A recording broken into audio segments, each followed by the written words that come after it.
Bonjour à tous, aujourd'hui on va voir comment travailler efficacement au sac de frappe. Le sac de frappe est un allié essentiel du boxeur, surtout si tu décides de t'entraîner seul chez toi, il faut impérativement que tu investisses dans un sac de frappe. Il y en a à tous les prix, il y a différentes longueurs. Nous ici on travaille en pied-poids, donc on est plutôt sur des sacs longs.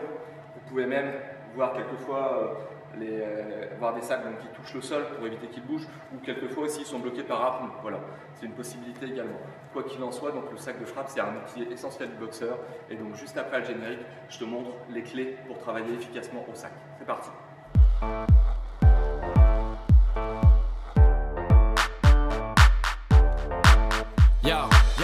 Tout d'abord, le premier conseil que je vais te donner, c'est d'imaginer que le sac, en fait, c'est pas un sac.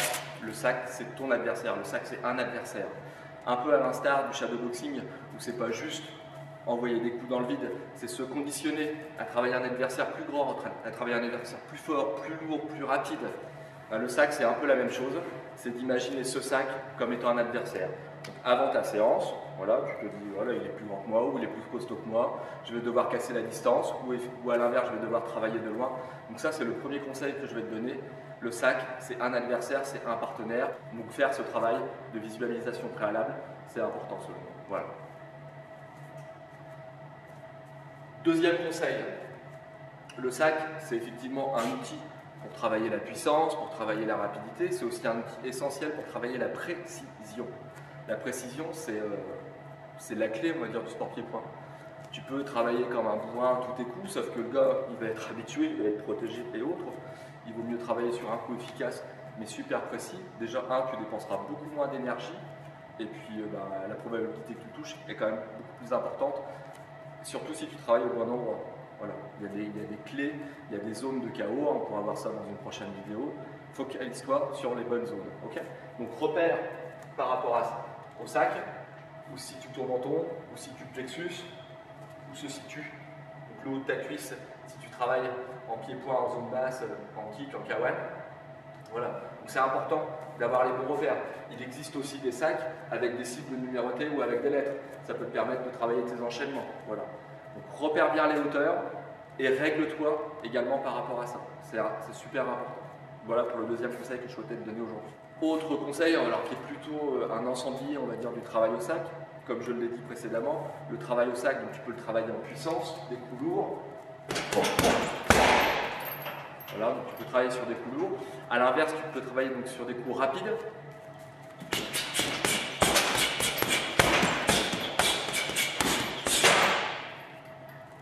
Voilà, donc travailler la vivacité en rapidité. Et puis également, on va dire que tu as un entre-deux, ça va être de travailler ton débit. Donc globalement, tu fais un enchaînement, mais tu t'arrêtes pas.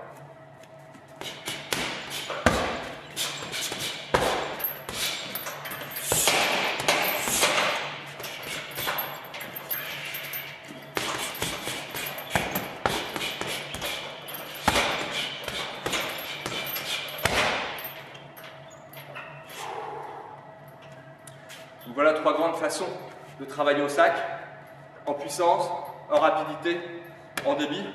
Ce que je te conseille, c'est de diviser ta séance ou de diviser tes rounds, à toi de voir, mais d'avoir 50% au moins de travail en rapidité, en vitesse. Pour ce faire, il faut que tu imagines là encore un travail de visualisation, c'est que le sac il est brûlant, le sac il est en feu, donc je donne un coup, il doit revenir très vite.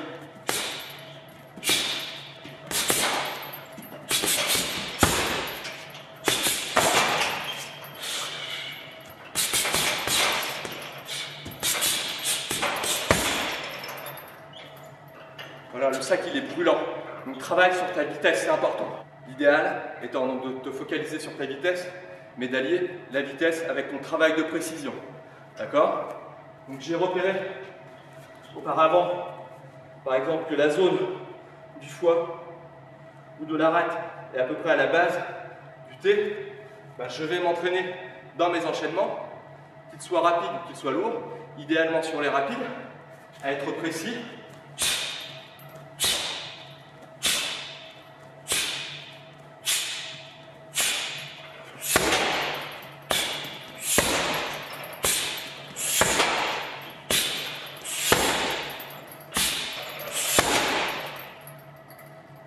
Donc à être précis pour que mes coups soient en front kick, soit en round kick par exemple, mais ça peut être également les genoux. Hein.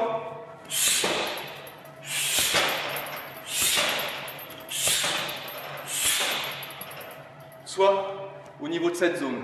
Donc je peux allier mon travail en rapidité, mon travail en puissance, avec mon travail de précision. Pourquoi je vous invite à prioriser le travail en rapidité?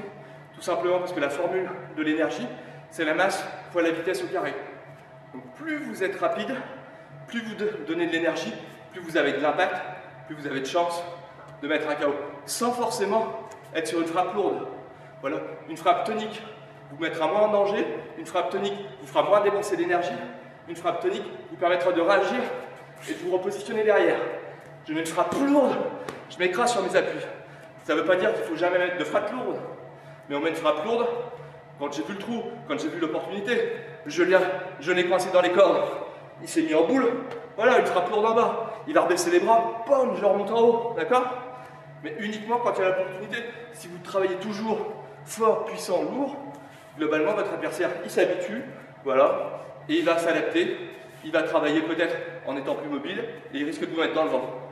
Donc comme on l'a déjà vu dans d'autres vidéos, il faut varier les hauteurs, les intensités, la distance. Donc ça me permet d'enchaîner sur le prochain conseil. Le prochain conseil, c'est d'utiliser aussi le sac pour régler votre distance de frappe. Donc je ne travaille pas au sac en étant toujours collé au sac. Je prends ici. Comme on l'a déjà vu, quand j'arrive au point d'impact, mon bras doit être tendu. Si je suis trop près, je suis au point d'impact, mais mon bras est encore fléchi.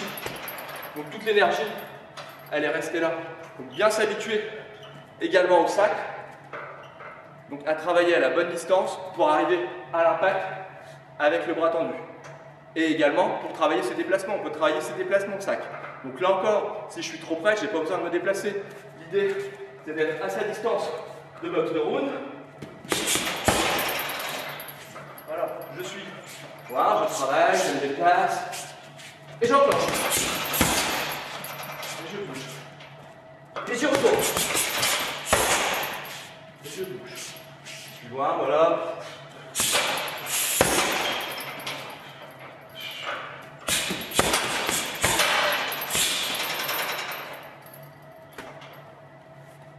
Donc réglez-vous, si vous travaillez au début en anglaise, à être assez loin. Donc bien travailler la longe au niveau des bras. Et bien travailler donc, les épaules. Bien travailler les épaules qui vont vous protéger la base du menton. La base du menton, c'est une zone de chaos. Et là, pour le coup, il n'y a pas besoin de frapper fort.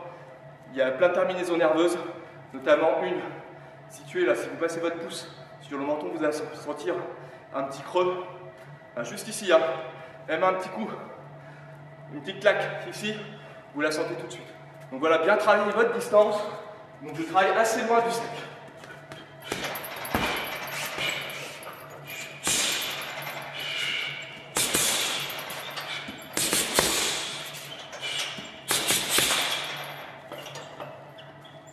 Après, vous pouvez aussi travailler donc, des enchaînements spécifiques où là, vous le faites sciemment pour vous rapprocher des conditions du corps à corps ou de sortie de corps à corps. Donc là, à l'inverse, je vais coller le sac, mais je le fais exprès.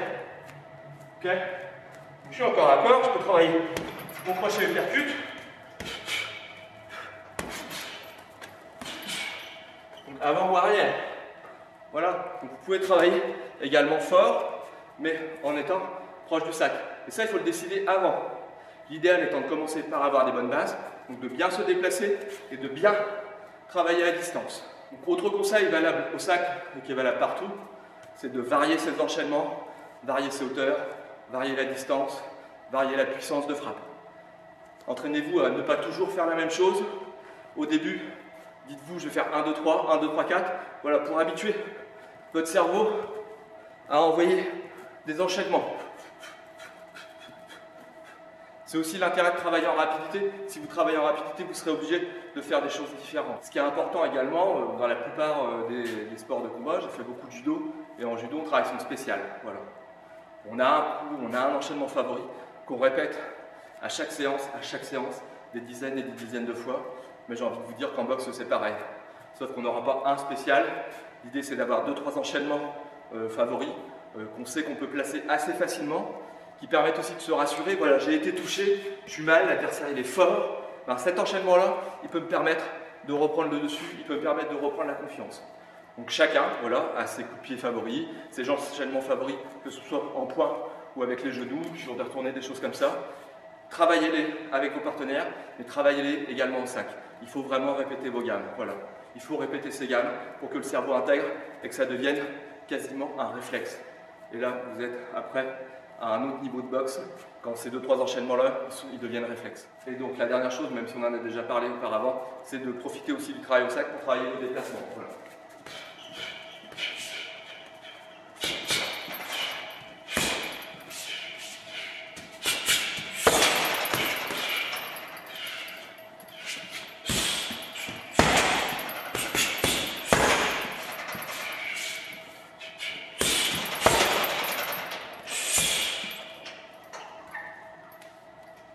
Donc il existe différentes formes de sacs. Vous avez également donc, les aquabags, également donc, différentes formes de sacs de frappe.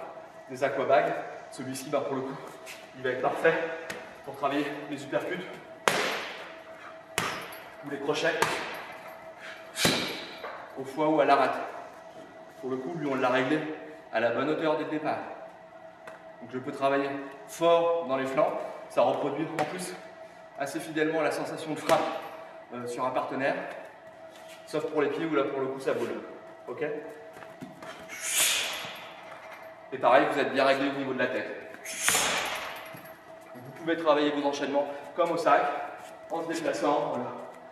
Voilà. 1, 2, je chute au foie. 1, 2, je chute à la rate. D'accord? Donc on se déplace.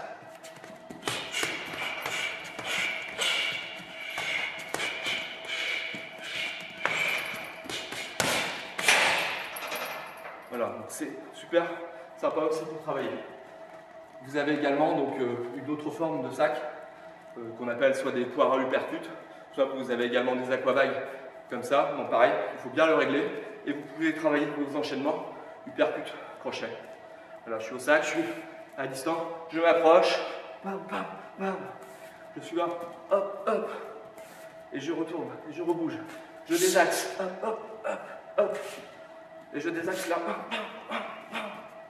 Ok? Donc, toutes les variétés de coups sont possibles au sac.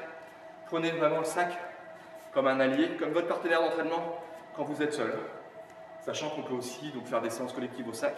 Nous, on travaille beaucoup ça avec les compétiteurs, où ils vont régler leur rythme sur du 5-5 ou sur du 10-10 pour être le plus proche de la condition de combat. Là encore, avec l'entraîneur compétition, on se donne les thèmes. On va faire un round en 5-5 ou en 10-10 sur de la rapidité, un autre ça sera des frappes lourdes, un autre peut-être un peu plus long travaillant sur du 20-20, sur des enchaînements continus. Voilà, donc tout est possible au sac. Voilà, donc j'espère que cette vidéo vous aura été utile. A très bientôt pour une prochaine. Bonne journée à tous.